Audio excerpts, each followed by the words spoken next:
So we got Felix right here, subscriber to the channel, folks. Tell me about the fish you guys have caught in the past 2 weeks. We caught right here by the bridge down there. About a 4.5. Okay. Pretty good. We took it home because we wanted to eat fish. Oh, why not? Yeah, and then last week my buddies came, caught a 4-pounder. All right.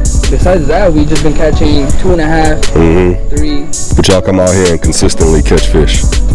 That's dope, man. What baits do you usually use? Stick bait? I'll run this one, wacky, and then we do Texas rig with June bug, 10.5 inch. Okay. Yeah, that one's biting real good right now. Really? Yeah. I'm about to listen to y'all because y'all catch fish out here and I come out here and get skunks. I'm about to talk to somebody. But yeah, hopefully I can catch them next time I come out here, man. I appreciate that, bro.